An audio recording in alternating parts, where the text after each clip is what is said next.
sweet friends, to my podcast, Loss and Healing. It's a podcast dedicated to navigating the profound journey of miscarriage grief. I'm your host, Dr. Rachna, and I am honored to be your guide as we explore the delicate landscape of loss, healing, and hope. For today's episode, we will be diving deeper into what grief can look like, feel like, sound like after a miscarriage. This episode can be particularly beneficial for partners, friends, families, and of course, the mothers who lost their pregnancies and are going through or have gone through an intense period of grief and not fully understanding what it entails. Honestly, my hope is that we can normalize that grief after miscarriage can be complex, painful, and heartbreaking. It involves an intense feeling of loss, and that grief you are feeling deserves to be recognized, supported, so that then you can find a way to heal. Another part of this type of grief that feels so hard to accept for so many around the world is that it is an ambiguous loss. There is, for the most part, there's not a baby to hold, not a ceremony or a funeral service to be had. Our society also has a part in dismissing such a grief. Perhaps you've experienced that, where people have a hard time holding pregnancy loss as important as other losses in life. There's this sense of false belief in our society, in our world, that if you haven't held your baby in your arms, that the emotional attachment, that pain is not that intense. My goodness, that's just minimizing and dismissing someone's pain. Who are we to judge that? I feel there's a lack of understanding and this realization that everyone has a reproductive story that is part of their narrative since childhood. For me, I've always wanted to be a mom since my own mom passed away when I was 5.5. I always saw myself as a mother with 1 or 2 little ones running around. So when I was pregnant, my dreams were big. My hope was huge. Even in my early 20s, I remember I even bought 1 or 2 cute little outfits and some children's books that I would see that I would want my kids to have in the future, and I would keep them in a box. And now at 44, having had a hysterectomy in the past year due to health complications, I have learned, I have processed my grief in many different ways. That doesn't mean that the pain doesn't get triggered once in a while. But I have found healing for my heart and mind. In today's episode, we're holding space for the gravity of miscarriage and the grief that follows. I want you to understand what it can feel like to have an intense amount of grief. And grief can have so many different avenues. There's emotional pain.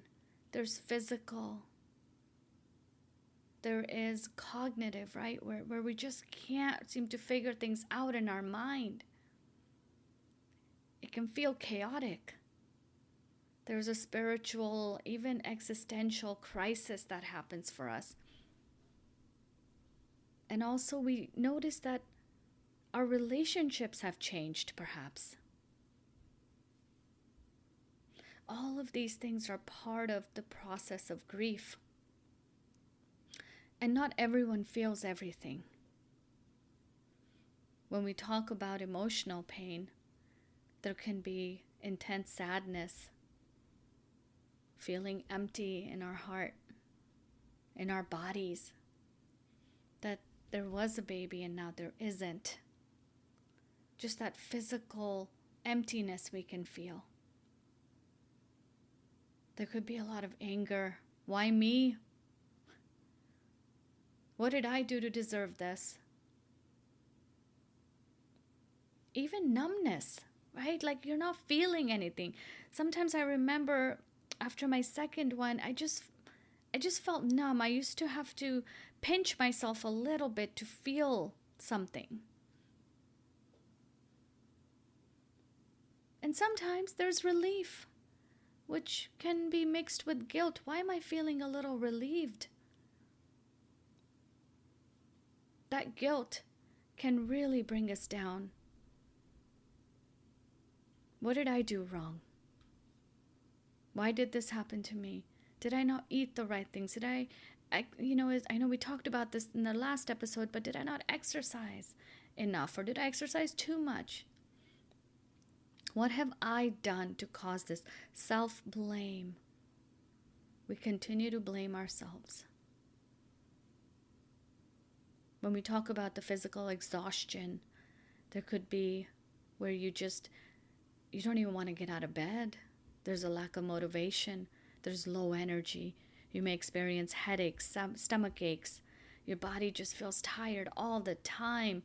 You're sleeping too much, or maybe you're not even sleeping at all because your mind is continuously going, ruminating over what just happened.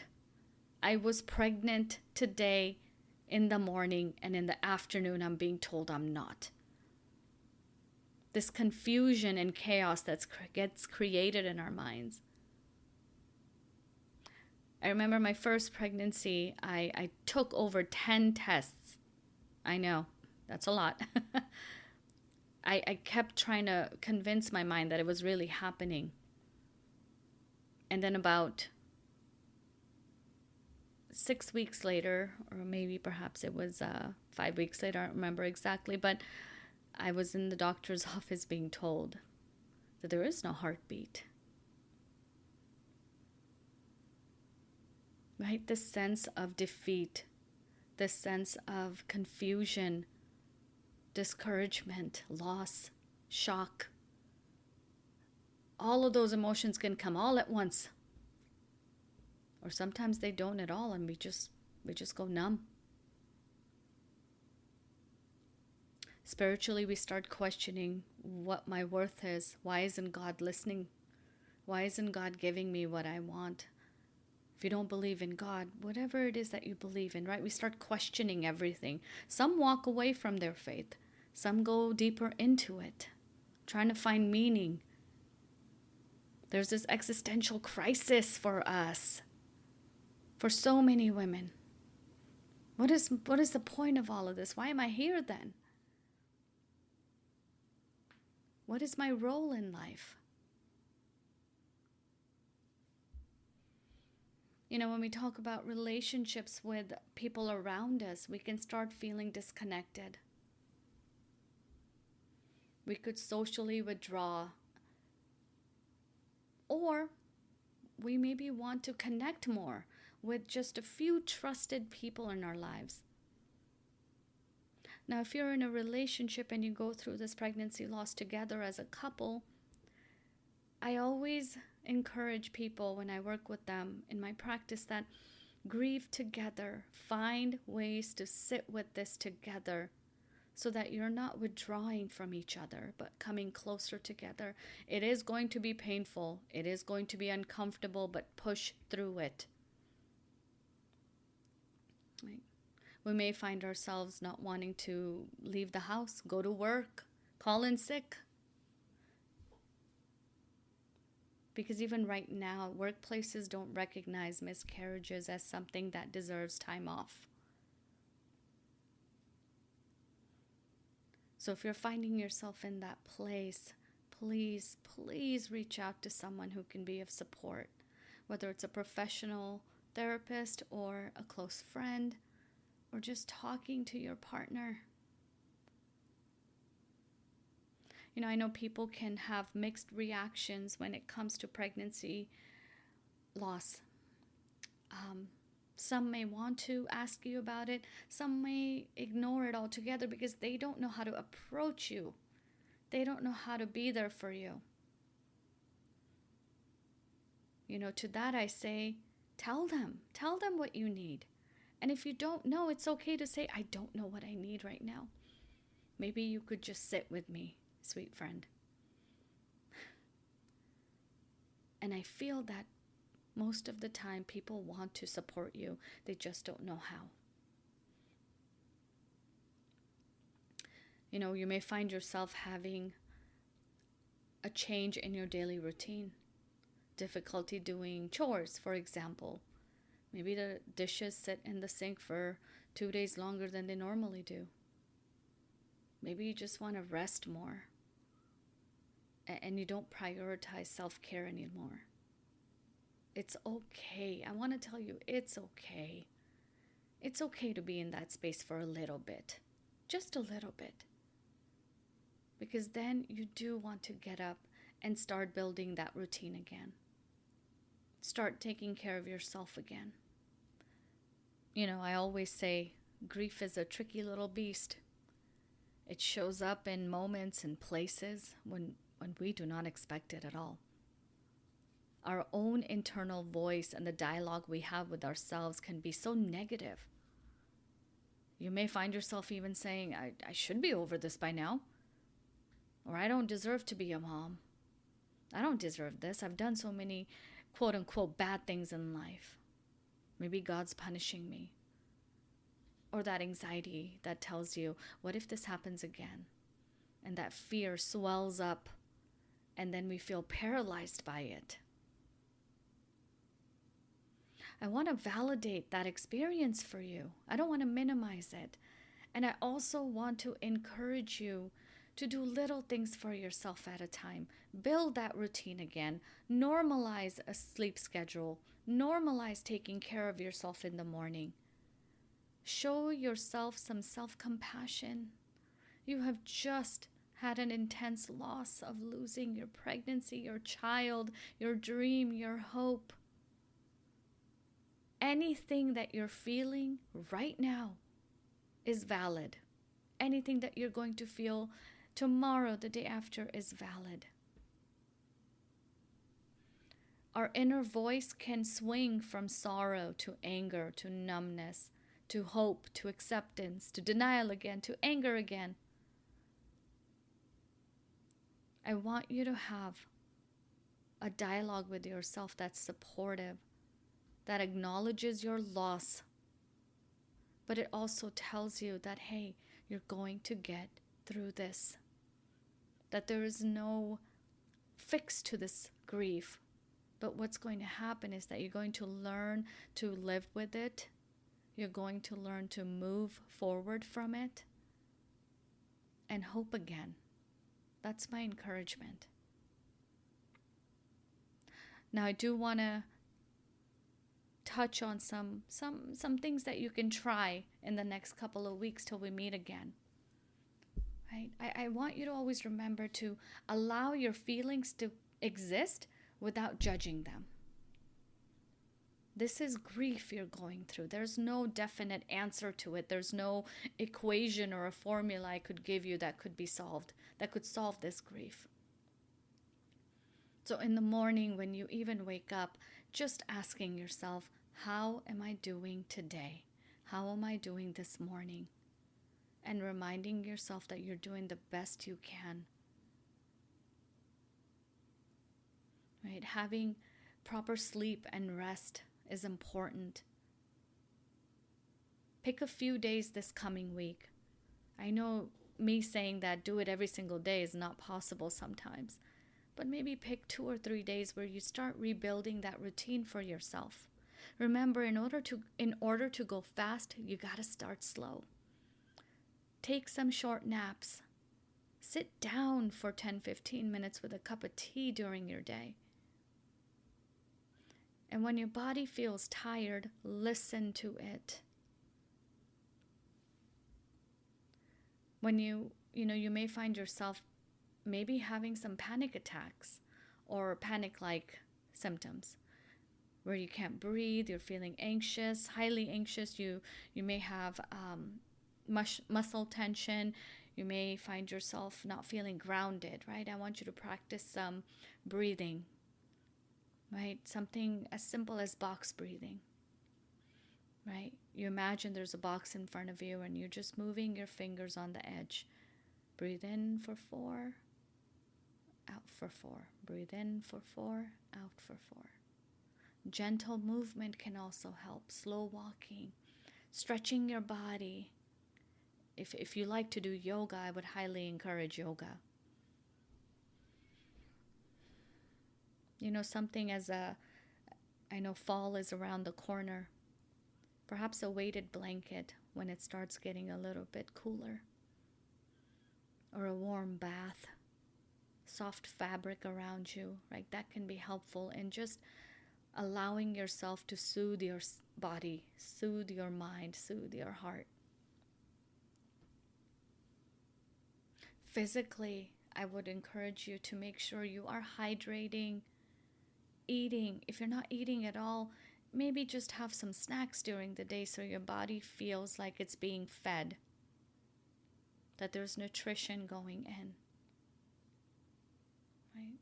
Call your doctor if you're not feeling good physically at all.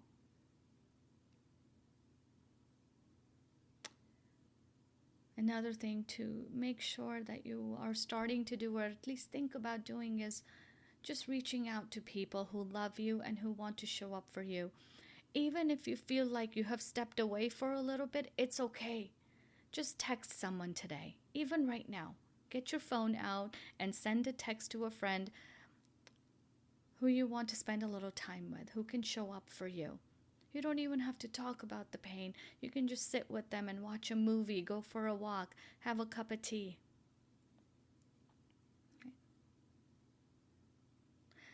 And alongside that, I would encourage you to have boundaries around social media and pregnancy announcements even, right? Because social media, hearing such announcements, watching people go through their pregnancies in a healthy way can really trigger you. So if you follow certain people, maybe muting them for a little bit while you're working on your healing, so that you're not constantly being activated and triggered. Right? If you have a job that is very high demanding, if possible, taking a little time off to take care of yourself. I would even say seeing if you can break down the tasks that you have to do little bit at a time. Small goals versus big goals, just for now, just for a little bit. Remember, this is temporary. You are going to start feeling better when you start working on yourself, when you start addressing the pain that you're going through. Now, if you find yourself having overwhelming grief for weeks and weeks, which then interferes with your daily functioning, or you are experiencing any thoughts of self-harm, or having any suicidal ideations, if you have prolonged inability to sleep or eat, I am going to really encourage you to call someone for help today, such as a professional or your doctor that you trust. Okay? Sweet friends, I want you to remember that coping doesn't mean that you're moving on and forgetting. It means that you're finding ways to survive just for today, while you honor the love you have for the baby that you lost. So my hope is that after today, you're able to find a little movement within yourself to start taking care of you and addressing your grief. You deserve healing. You deserve compassion. You deserve love. So please reach out to someone and start taking care of your heart and mind. I am so glad that you are here today. And if you feel this episode could help somebody else, please pass it on. Again, I'm Dr. Rachna. And remember, friends, my sweet, sweet friends, that you are not alone in this. There is help, there is support. All you have to do is reach out. Because every heartbeat matters, even the ones that we cannot hear. I thank you for listening today, and I will see you all next time.